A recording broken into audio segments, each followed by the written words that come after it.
With the release of a new report on Iran's alleged nuclear weapons program, the talk of war on Iran is ramping up once again. But given the long and documented history of Western intervention in the region, what is this call for war really about, and what is it likely to achieve? This is your GRTV Backgrounder for globalresearch.ca. Welcome. This is James Corbett of the Corbett Report with your GRTV Backgrounder for globalresearch.ca. This month's release of a new International Atomic Energy Agency report into Iran's nuclear energy program has caused a flurry of diplomatic activity, political posturing, and breathless news headlines about the supposed imminent threat of an alleged Iranian nuclear weapons program. Given the nature and tenor of the coverage of the report in the mainstream press, one might be forgiven for believing that the agency has in fact uncovered new signs that Iran has made any concrete steps towards creating a nuclear weapon since it suspended that program in 2003, or that there is any evidence whatsoever that Iran has made any progress in the development of nuclear weapons technology. In reality, however, the report contains no new information about Iran's alleged attempts to create nuclear weapons, a fact quietly conceded by even the most hawkish opponents of Iran's nuclear program, including former weapons inspector David Albright. This is really very, very important. David, what actually did the report say? Did it say that Iran has the technology for a device right now? Well, it knows how to build a crude nuclear device. It's learned enough. It doesn't have the key nuclear material to do it, but it learned a lot. It had, and prior to 2004, it had a well-structured nuclear weapons program that if it hadn't stopped under tremendous international pressure in 2003, it probably would have succeeded today. And is the report saying or predicting when a nuclear weapon can be built? No, it's not, because the report clearly says that some things have continued after this abrupt halt in 2003. But it's been unfocused, and it doesn't appear that they, for example, know how to build a warhead that could be put on a ballistic missile. Nonetheless, this is going to be the foreign policy issue for this president and the next president. So, Karim. However, because the report fails to state whether Iran's efforts have resumed or tapered off since 2003, there's still no concrete reason to think it poses a genuine threat. Likewise, the report does not indicate whether Iran possesses weapons-grade enriched uranium or the capacity to produce it. To that end, talk of military strikes could be premature unless justifying this type of action was the report's original purpose. And that is what everybody's talking about. Well, the New York Times reported that the head of the IAEA actually went to the White House and presented his findings 12 days before it was released. I mean, why does the U.S. get to check it off first? I mean, it's the IAEA, it's the United Nations body. Why is only one party given access to it, or is it to check, make sure the outcome is right? I mean, it does look a bit suspicious here. I don't see it as much suspicious at all. Look, if anyone's going to take military action, it will probably be the United States, and that's why the United States has the strongest encouragement to seek sanctions so that we don't have to rely on the last resort, which is military action.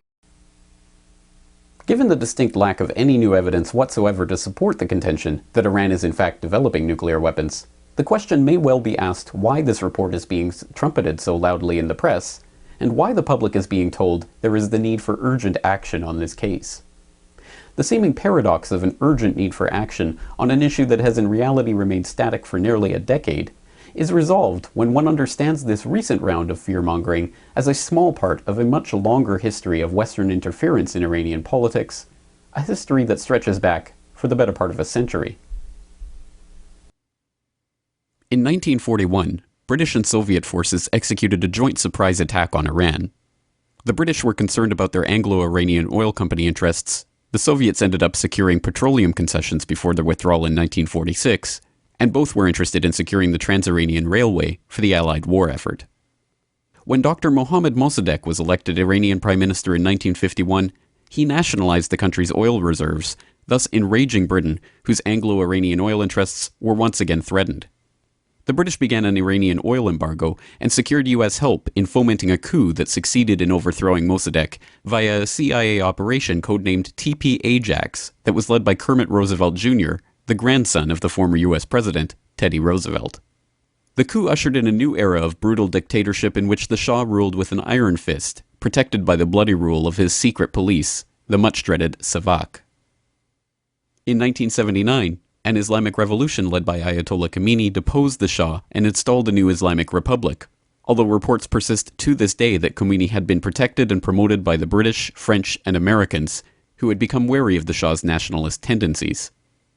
In 1981, the American hostages who had been seized at the U.S. Embassy during the revolution were released in what is now widely acknowledged to have been a political deal cut with representatives of the Ronald Reagan campaign, a deal which supplied Iran with weapons and access to U.S. funds in return for delaying the release of the hostages until Reagan had been elected president.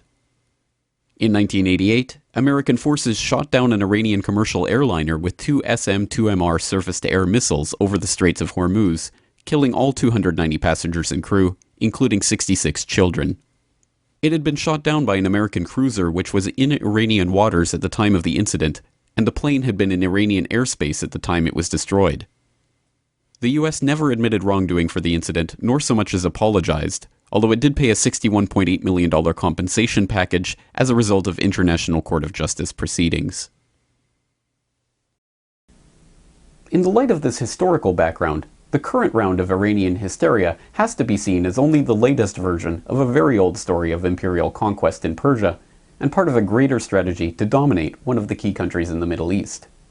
In its latest iteration, this story relies on the exclusion of a central hypocrisy, that the only nuclear power in the Middle East is in fact Israel, a country with the sixth largest nuclear stockpile in the world that is not a signatory to the Nuclear Non-Proliferation Treaty, and whose weapons have never even been formally acknowledged, let alone inspected, by the IAEA.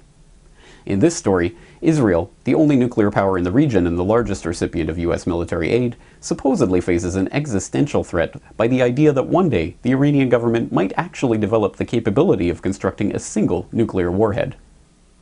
Nevertheless, Israel has been at the heart of the latest round of warmongering over Iran, with Israeli Prime Minister Netanyahu openly rallying his cabinet for a preemptive strike on Iran on the same day that reports emerged of a secret meeting between the Chief of General Staff of the Israeli Defense Force, Lieutenant General Benny Gantz, and the British military chief, Sir David Richards.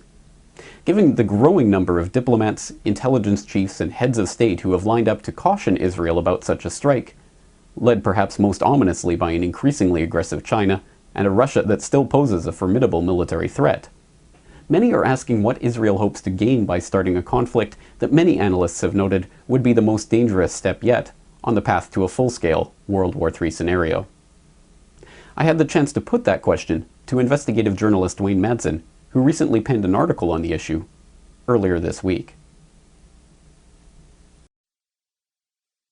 Well, there have been a number of times, going back to when Bush was president, George W. Bush, where the intelligence chatter indicated that there was a possible attack on Iran in the works. Certainly before the 2004 presidential election, there was a flurry of this chatter. Obviously, the Bush team, Bush and Cheney, may have been wanting to send a signal to the Iranians and also to the American public that war with Iran was a likelihood, and give people the idea, well, why change presidents in midstream? Why vote for John Kerry when we may have another national security issue? So we've seen this happen time and time again, but I think what really is changing this dynamic now is the fact that Netanyahu, the Israeli prime minister, has actually publicly stated he's trying to get the Israeli cabinet to approve an Israeli strike on Iran. And we also know from the State Department cables that were released through WikiLeaks that Israel and Saudi Arabia are cooperating very closely, military and intelligence-wise, on a potential Israeli strike on Iran, which would, of course, have to overfly Saudi airspace to reach Iran, and then we have the U.S. military shifting 4,000 troops out of Iraq into Kuwait. So, although Obama says we're leaving Iraq, just look at where these troops are being redeployed. They're being redeployed to the Gulf states of Kuwait and the Emirates and Qatar, and we have the CIA with its drone bases all through the area, and so. You look at this and the fact that there's this leak of an International Atomic Energy Agency report saying that Iran has started up its nuclear weapons production when we do know that the new Director General of IAEA, Yukiya Amano, is nothing like his predecessor, Mohammed Al-Baradei. Amano is basically a tool for the United States. So he'll say anything that the U.S. and Israel wants him to say. He's definitely not independent as an IAEA director. So all this said and done, I think we have to look at the real possibility that the war clouds are forming, and we had this explosion at an Iranian missile production facility outside of Tehran just the other day, and it's being suggested that that was a sabotage by a joint CIA-Mossad team. And we've seen this happen inside Iran before, using domestic terrorists, ethnic-based Baluchis and others. And I think this is just indicates that they're trying to soften up Iran for a potential military strike. Now, the IAEA is preparing a resolution condemning Iran for its nuclear activities, leaving the door open for yet more punitive sanctions on the Iranian government. As the world braces for what looks increasingly like the early stages of yet another war in the volatile region, Iran continues to deny that it is seeking to develop atomic weapons. Israel continues to dodge the question of its own nuclear stockpile. And the United Nations Security Council looks set once again to be the vehicle for the justification of sanctions and potential war. For more on this story and other breaking news and current events, please go to globalresearch.ca. For more research and analysis by James Corbett, please go to corbettreport.com.